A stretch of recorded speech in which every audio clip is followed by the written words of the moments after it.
Welcome to the Innovation Meets Leadership podcast. Real inspiration for real innovators. If you're looking for innovation and leadership transformation, your journey starts now. Welcome to the Innovation Meets Leadership podcast. I'm your host, Natalie Born. Hey, did you know my new book is out, Set It on Fire, The Art of Innovation? Head over to setitonfire.co right now to learn more. Well, hey, I have a very special guest with me today. We are talking to Chris Green. I just started working with Arch and Tower about, 4 or 5 months ago. And so I've had the joy of getting to know Chris Green up and personal. He is not only one of the managing partners of Arch and Tower, it's a business transformation team that I have recently joined, but he also operates on the advisory group for Frazier, Deeter.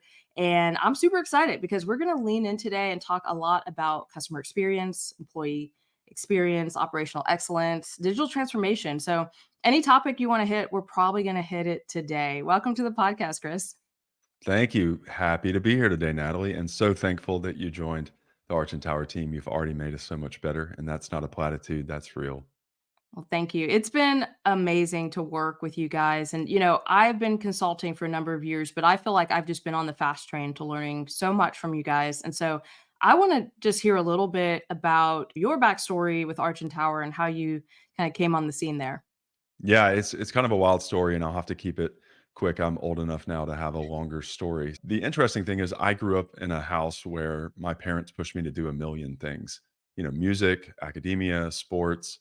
We were very involved in our church. I feel like I live there, and I think you know what that's like. And so that being said, I grew up a generalist, and that really shaped well around my personality. So that theme kind of developed even more as I got older, and I came out of college, went to the University of Georgia, go Dogs. And out of college, I struggled to find a job because of the job market. It was post 9/11. And Yeah. so I had a friend from high school who gave me an opportunity in a company as a facilities manager. And in that company, it was a commercial real estate securities company based here in Atlanta.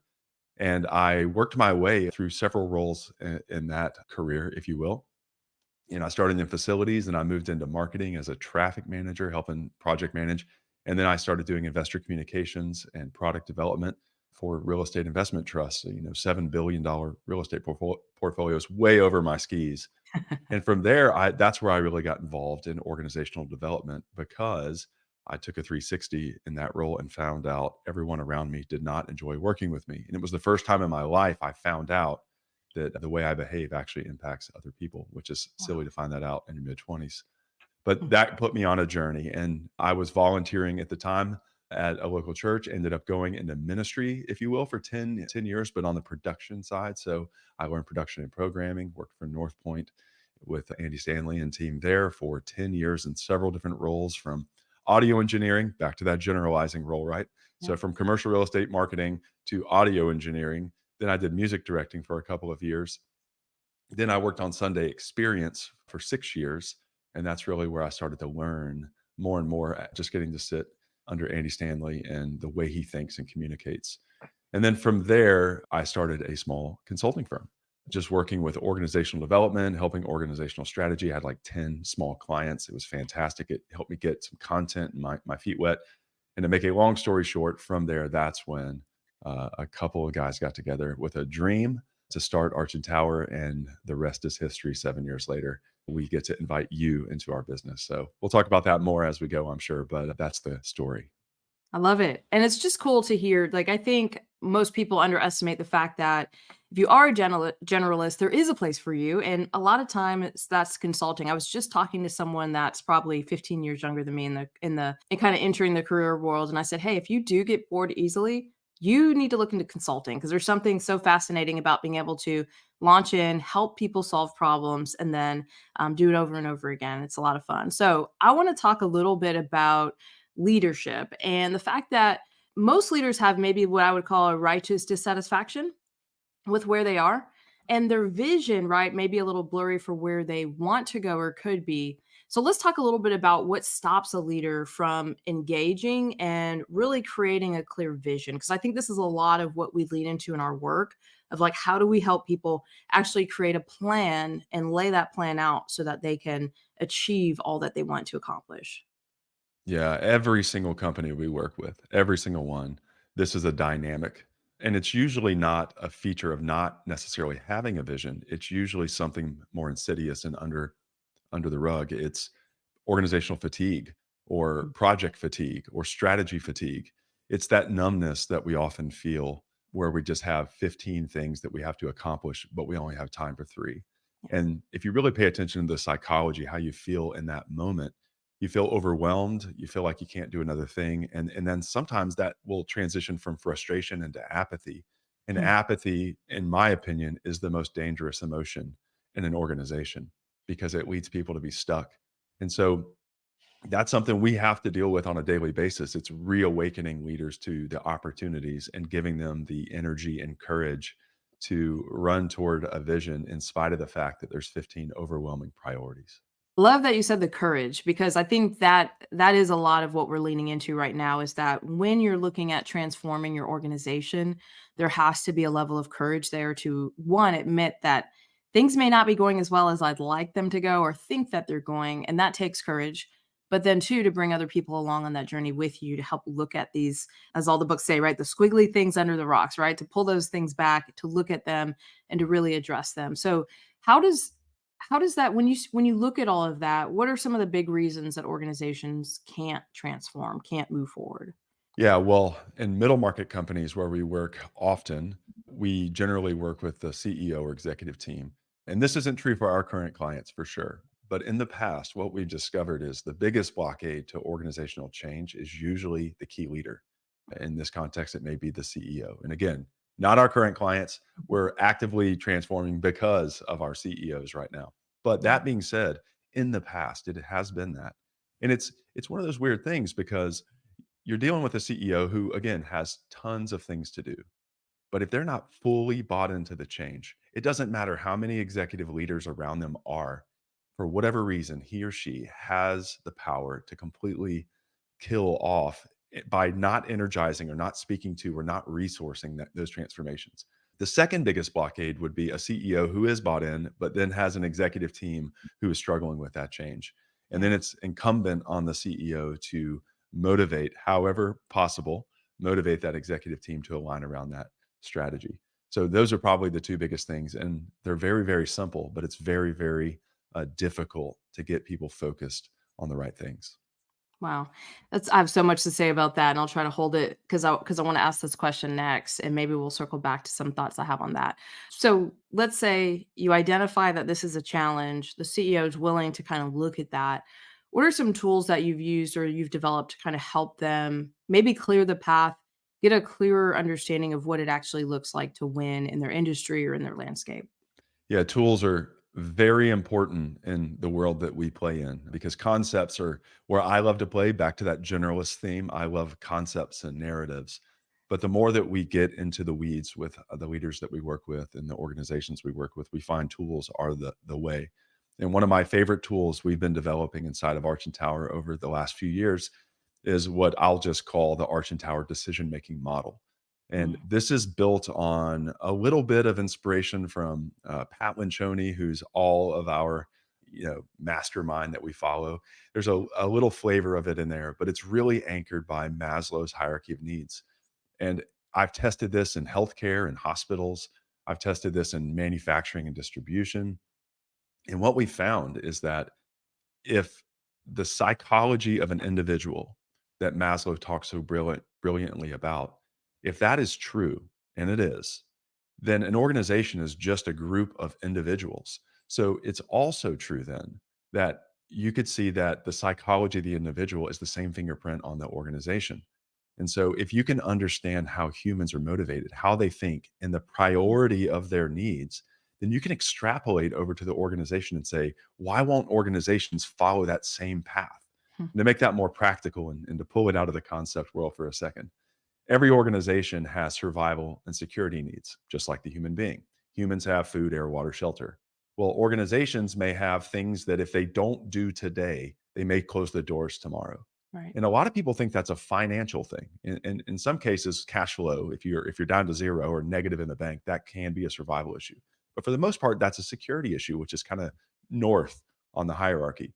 So what we encourage leaders to do is understand what they're trying to do. The key learning here, just to sum this up quickly, because I could talk about this for hours. The key learning is we have to sequence the right things at the right time. And there is a framework that Maslow taught us to do that. And that's what we're teaching our leaders and organizations when we're helping transform. What are your survival and security needs? Let's tackle those first, because that's the loudest voice in the organization. And then what are your relational needs? Those tend to be the second things. That could be career development, succession planning, de-siloing the organization.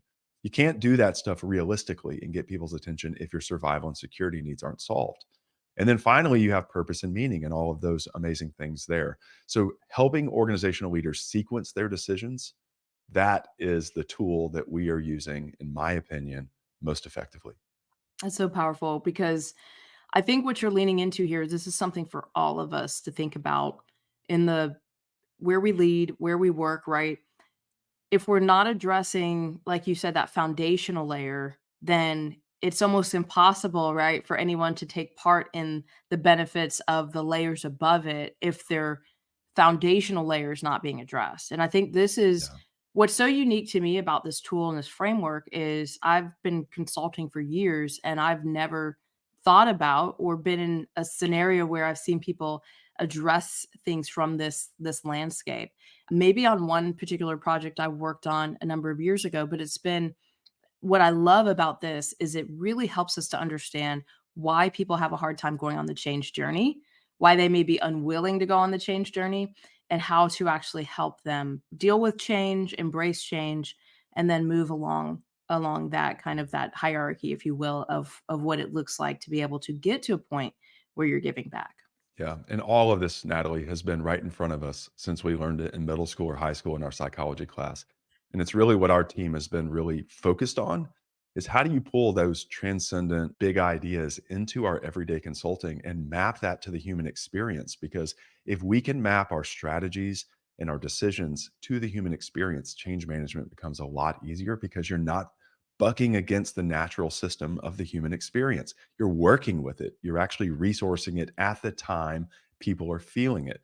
And that's why I think we're seeing greater success faster because so many of our leaders are tackling those in the right sequence.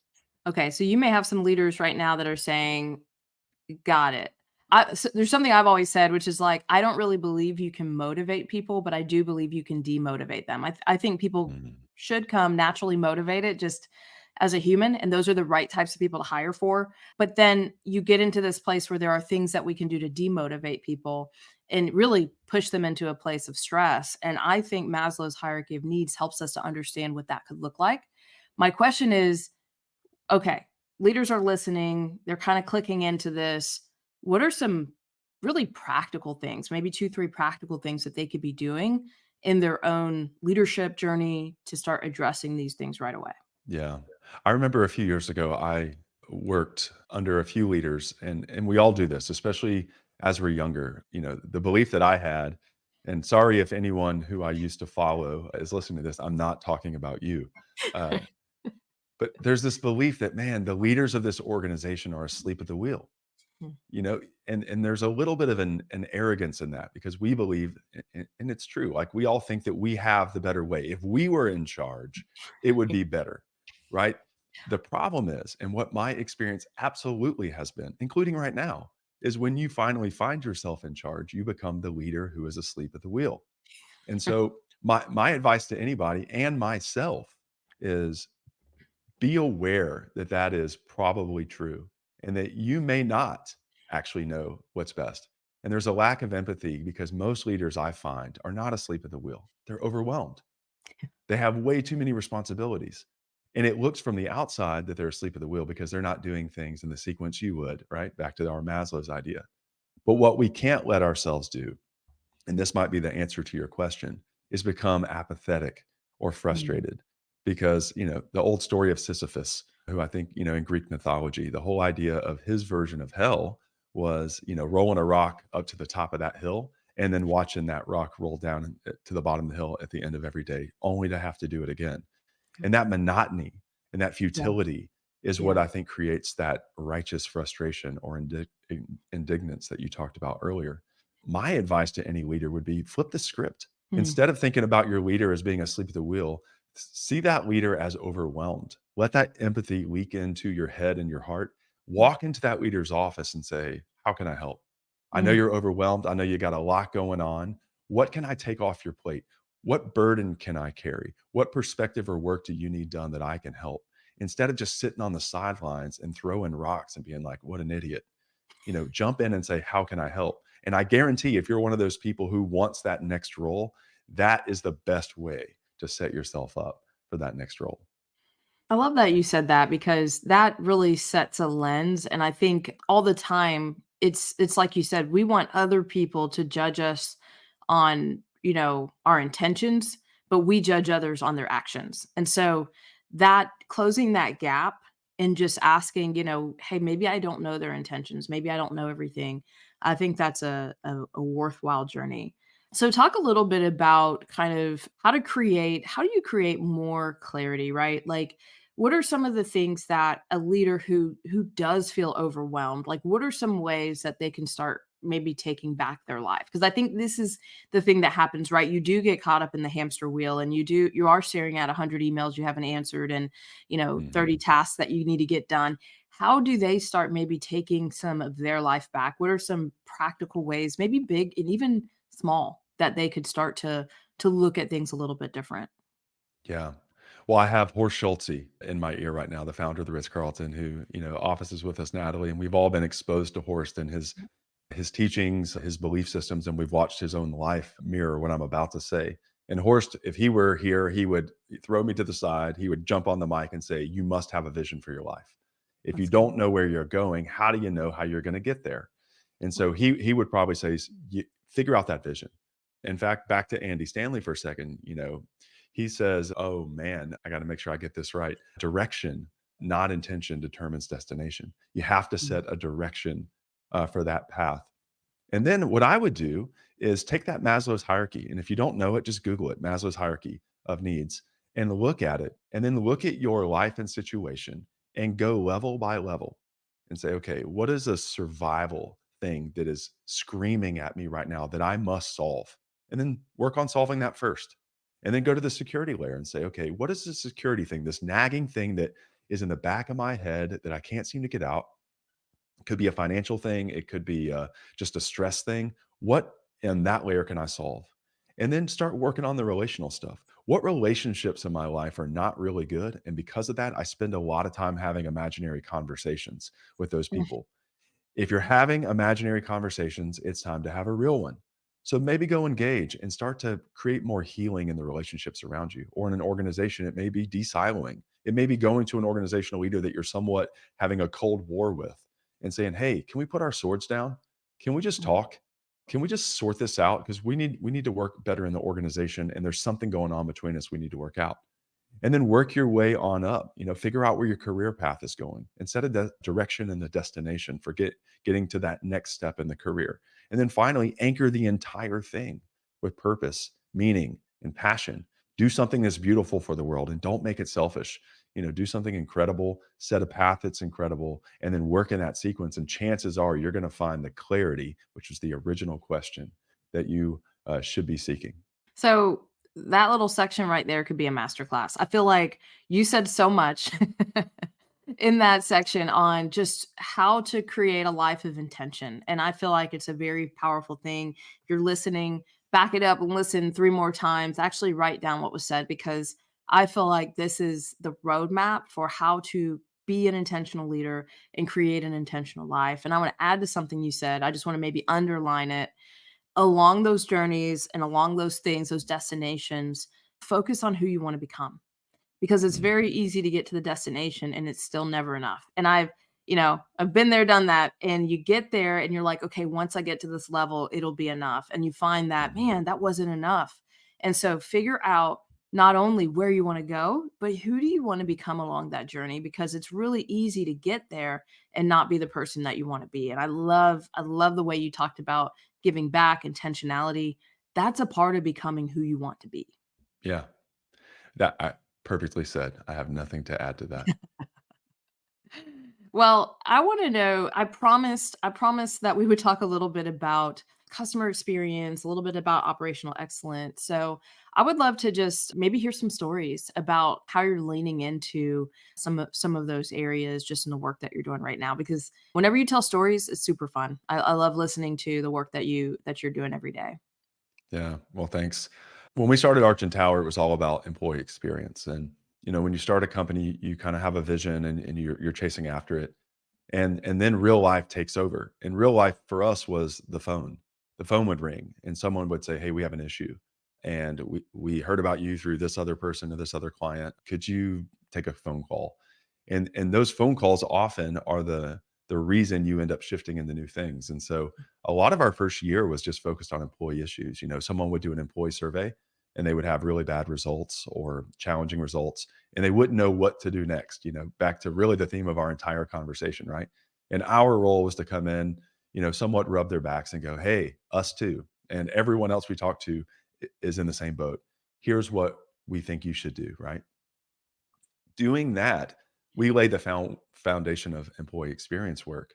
And then what happened is the customers that we worked with would say, "Hey, this is working. We have some customer issues. Do you have any methodologies, frameworks, ideas, principles, practices that you could help us with our customers?" And then in year 2 and 3 and all the way up to today, that we started working on customer issues, solving them as they come, whether it be a process issue or the fact that you don't know your customer at all, and we have to go back and do surveys just to get the voice of the customer.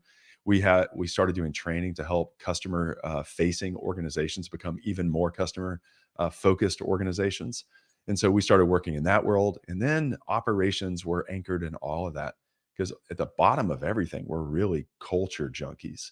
Yeah. And I know that's so cliche. I hate it. It's almost like being called a consultant. It's absolutely meaningless, saying, "Oh, I care about culture." But what we mean by culture is your operations are the manifestation of your culture.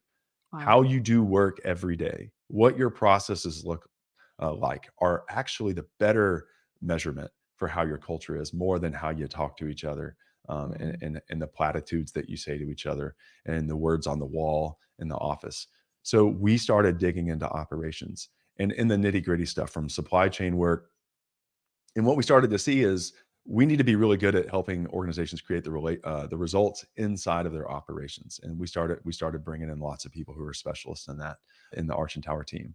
And then we also said, but while we're getting really great at the results, let's also teach people how to be incredible in their relationships.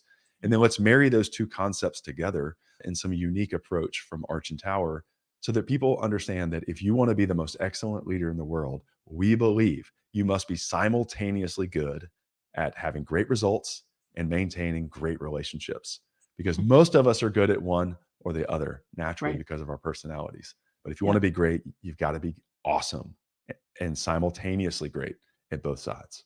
So that's Wow. just a little bit of a preview. I mean, we cover a lot of stuff, but really customers, employees, and then operational rigor, just so we can manifest culture through operations. That's where we focus probably most of our time. That's very powerful.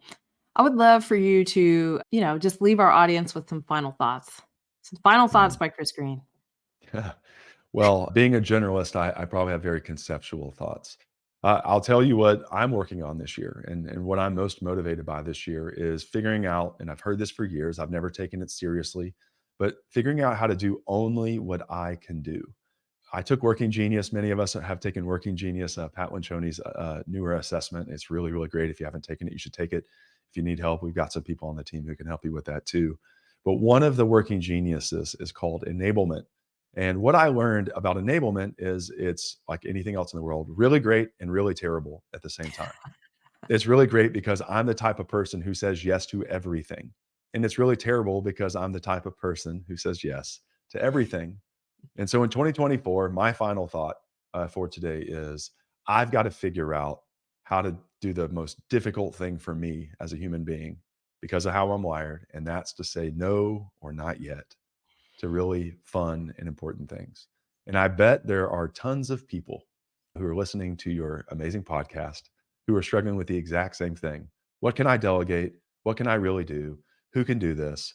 Who can Mhm. help me? And more importantly, what do I bring to this thing, this world, this family, or this organization that only I can do? And how do I make that my big focus and big rock? So I'm hoping if I get back on your podcast, hopefully you'll invite me back in the future. You can go, hey, how'd you do this year? I'm really hoping I can say, miraculous year. I had more margin, more space, and I was just better because I did only what I could do. That's a powerful thought to leave us with. I would love for people to just glean from you. Where can they find you? Where can they follow you? Hmm. Well, you can go to our very old website at archandtower.com, ARCH and AND tower.com. We'll be refreshing that hopefully this year. That'll be one of my do it only what you can do projects. And then you can always find us on LinkedIn. I have a very generic name, Chris Green, but if you search Chris Green and Arch and Tower, you'll probably find me in my little profile picture. Well, it's been Yeah. awesome to spend some time with you today. Thank you, Chris.